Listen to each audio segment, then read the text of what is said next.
ಆಕಾಶವಾಣಿ ಮೈಸೂರು.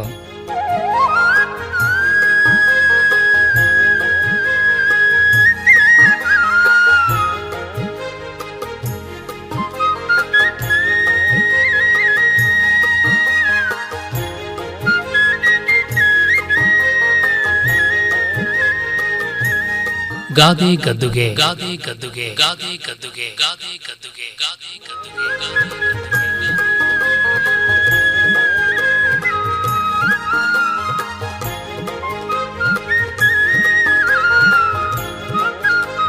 ರಚನೆ ಹಾಗೂ ಪ್ರಸ್ತುತಿ ಡಾಕ್ಟರ್ MS ವಿಜಯ ಹರನ್. 10 ಕಟ್ಟು ಬದಲು ಒಂದು ಮುತ್ತು ಕಟ್ಟು.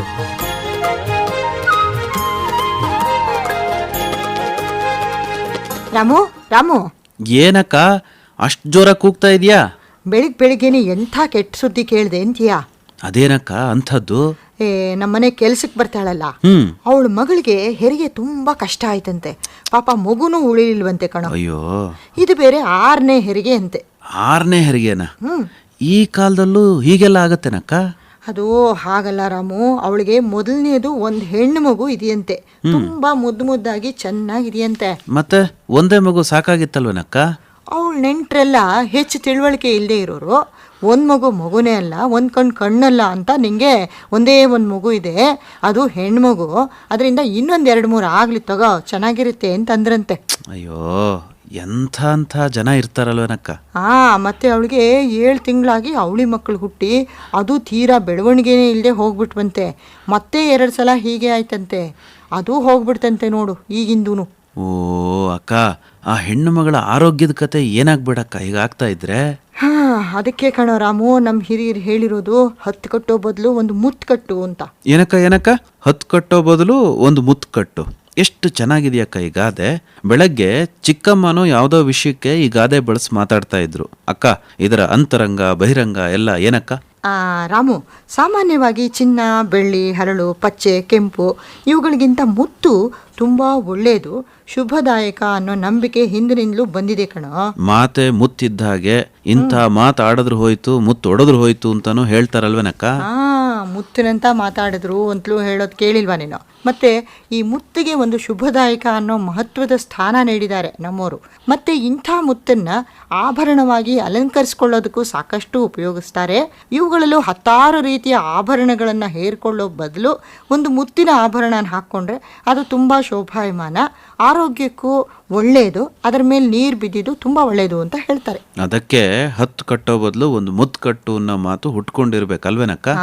ಇರ್ಬೋದು, ಆದ್ರೆ ಇದರ ಈ ಬಹಿರಂಗದ ಅರ್ಥ ಅಷ್ಟಕ್ಕೆ ನಿಲ್ಲಲ್ಲ ಕಣೋ. ಇದರ ಅಂತರಂಗದಲ್ಲಿ ತುಂಬಾ ಸದಾಶಯನೇ ಅಡಗಿದೆ ನೋಡು. ಏನಕ್ಕ ಅದು? ಸಿಂಪಲ್ ಆಗಿ ಹೇಳಕ್ಕ ಪ್ಲೀಸ್. ಈ ಮುತ್ತು ಹೇಗೆ ಶುಭದಾಯಕ, ಪವಿತ್ರವಾದದ್ದು, ಅದು ಒಂದೇ ಮುತ್ತಿರುವ ಆಭರಣ, ಉಂಗುರ ಆಗಲಿ, ಸರ ಆಗಲಿ, ಏನೇ ಆಗಲಿ ತುಂಬ ಚೆನ್ನಾಗಿರುತ್ತೆ. ಹಾಗೆ ಆರೋಗ್ಯವಂತವಾಗಿರುವ ಚೆನ್ನಾಗಿರುವ ಒಂದು ಮಗುವೆ ಮನೆಗೆ, ತಂದೆ ತಾಯಿಗಳಿಗೆ ಸಂತಸ ತರಬಲ್ಲದು ಅಂತ. ಮತ್ತೆ ಅನಾರೋಗ್ಯದಿಂದ ನರಳುತ್ತಾ ಇರೋ ಹಲವಾರು ಮಕ್ಕಳಿಗಿಂತ ಆರೋಗ್ಯದಿಂದಿರೋ ಒಂದೇ ಮಗು ಸಾಕು ಅನ್ನೋ ಕುಟುಂಬ ಯೋಜನೆ ಸೂತ್ರನೂ ಚೆನ್ನಾಗಿ ಧ್ವನಿಸುತ್ತೆ ಅಲ್ವೇನಕ್ಕ? ಮಕ್ಕಳಿರಲವ ಮನೆ ತುಂಬಾ ಅಂತ ಹರಿಸೋ ಕಾಲ ಇದೆಲ್ಲ ನೋಡು. ತಂದೆ ತಾಯಿಯರ ಆರೋಗ್ಯ, ಆರ್ಥಿಕ ಸ್ಥಿತಿಗತಿಗಳಿಗೆ ಅನುಗುಣವಾಗಿ 1 ಅಥವಾ 2 ಮಕ್ಕಳಿದ್ರೆ ಸಾಕಲ್ವಾ? ಹೌದಕ್ಕ, ಯಾಕೆಂದ್ರೆ ಆ ಮಕ್ಕಳಿಗೆ ಸರಿಯಾದ ಶಿಕ್ಷಣ, ಪೌಷ್ಟಿಕವಾದ ಆಹಾರ, ಇತರ ಸವಲತ್ತುಗಳನ್ನು ಕೊಡೋದಕ್ಕೂ ತಂದೆ ತಾಯಂದ್ರಿಗೆ ಆಗ್ಬೇಕಲ್ವಾ? ಅಷ್ಟೇ ಅಲ್ಲ, ತಾಯಿಯ ಆರೋಗ್ಯ ದೃಷ್ಟಿಯಿಂದಲೂ ಇದು ತುಂಬ ಮುಖ್ಯವಾದದ್ದು ಕಣೋ. ಈಗ ನೋಡು, ನಮ್ಮನೆ ಕೆಲಸದಾಕೆ ಸ್ಥಿತಿ ಹೇಗಾಗಿದೆ ಅಲ್ವಾ? ಮೇಲಿಂದ ಮೇಲೆ ಹೆರಿಗೆ ಆಗ್ತಾ ಇದ್ರೆ ರಕ್ತಹೀನತೆ ಅದು ಕಾಡ್ತಾ ಇರುತ್ತೆ. ತುಂಬಾ ಅವಳು ಬೇರೆ ಸುಸ್ತಾಗಿ ಹೋಗಿದ್ದಾಳಂತೆ. ಅಕ್ಕ ನೋಡಕ್ಕ, ನಾವು ಇವತ್ತೇ ಆಸ್ಪತ್ರೆಗೆ ಹೋಗಿ ಅವ್ರಿಗೆ ಏನಾದರೂ ಸಹಾಯ ಮಾಡೋಣ. ಹಣ್ಣು ಹಂಪಲು, ಊಟ ತಿಂಡಿ ಎಲ್ಲದನ್ನು ತಗೊಂಡು ಹೋಗೋಣ ಕಣಕ್ಕ. ಒಂದಿನ ನಾವು ಹಣ್ಣು ಹಂಪಲು ತಗೊಂಡು ಹೋದ್ರೆ ಸಾಲದು ರಾಮು. ಈಗ ಅವಳಿಗೆ ಡಾಕ್ಟ್ರಿಂದ ಸರಿಯಾಗಿ ತಿಳುವಳಿಕೆ ಹೇಳಬೇಕು. ಏನಂದ್ರೆ, ಈಗ ನೋಡು, ಗಂಡಾಗಲಿ ಹೆಣ್ಣಾಗಲಿ ಯಾವ ಮಗು ಆದರೂ ಒಂದೇ ಸಮನಾಗಿ ಕಾಣಬೇಕು. ಹೆಣ್ಣು ಮಗು ಆಯಿತು ಅಂದ್ಬಿಟ್ಟು ಮತ್ತೆ ಗಂಡು ಮಗು ಆಗಲಿ ಅನ್ನೋ ನಿರೀಕ್ಷೆಗೆ ಹೋಗೋದು ಇದೆಲ್ಲ ತಪ್ಪು. ಹೆಣ್ಮಗುಗೂ ಅಷ್ಟೇ ಒಂದು ಸಮಾನವಾದ ಸ್ಥಾನಮಾನ ಇದೆ ಈ ಕಾಲದಲ್ಲಿ ಅಂತೆಲ್ಲ ಅವಳಿಗೆ ತಿಳುವಳಿಕೆ ಹೇಳಬೇಕು, ಗೊತ್ತಾ? ಡಾಕ್ಟ್ರ್ ಹೇಳೋದೇನೋ ಸರಿ ಕಣಕ್ಕ. ಈ ಹಳ್ಳಿಗೆ ಹೋಗಿ ನಿನ್ ಥರ ಭಾಷಣ ಮಾಡೋರು, ಕುಟುಂಬ ಕಲ್ಯಾಣ ಅಧಿಕಾರಿಗಳು ಎಲ್ಲ ಸೇರ್ಕೊಂಡು ಹೋಗಿ ಹಳ್ಳಿ ಜನಕ್ಕೂ ಕೂಡ ತಿಳುವಳಿಕೆ ಕೊಡ್ಬೇಕಲ್ವೇನಕ್ಕ? ಅವ್ರ ಆರೋಗ್ಯದ ಬಗ್ಗೆ, ಕುಟುಂಬದ ನೆಮ್ಮದಿ ಬಗ್ಗೆ ಅರಿವನ್ನು ಮೂಡಿಸ್ಬೇಕು ಅಲ್ವೇನಕ್ಕ? ಈಗಾಗಲೇ ಸರ್ಕಾರದವರು, ಸ್ವಯಂ ಸಂಸ್ಥೆಗಳವರು ಸಾಕಷ್ಟು ಈ ವಿಷಯದ ಬಗ್ಗೆ ತಿಳುವಳಿಕೆ ನೀಡ್ತಿದ್ದಾರೆ ಕಣ. ಏನೇ ಆದರೂ ನಮ್ಮ ಜನದಲ್ಲಿ ಒಂದು ಮಗುನೇ ಅಲ್ಲ ಅನ್ನೋವಂಥ ಮೂಢನಂಬಿಕೆ ಹೋಗಬೇಕು. ಹೌದು ರಾಮು, ಕಾಲ ಎಷ್ಟೇ ಮುಂದುವರೆದಿದೆ ಅಂತ ನಾವು ಅಂದ್ಕೊಂಡಿದ್ರು ಈ ಮೂಢನಂಬಿಕೆ, ಅಜ್ಞಾನ, ಅಂಧಶ್ರದ್ಧೆಯಲ್ಲಿರೋ ಎಷ್ಟೋ ಜನ ಇನ್ನೂ ಇದಾರೆ ನೋಡು.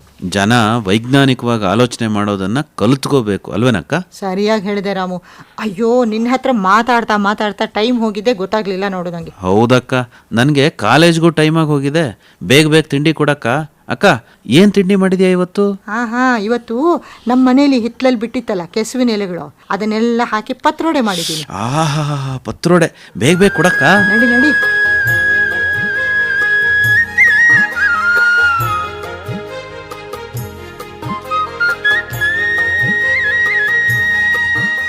ಗಾದೆ ಗದ್ದುಗೆ ಕೇಳುತ್ತಿದ್ದೀರಿ.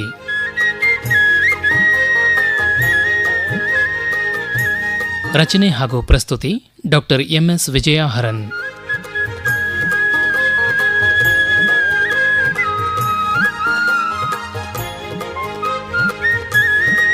ನಿರೂಪಣೆ N ಕೇಶವಮೂರ್ತಿ.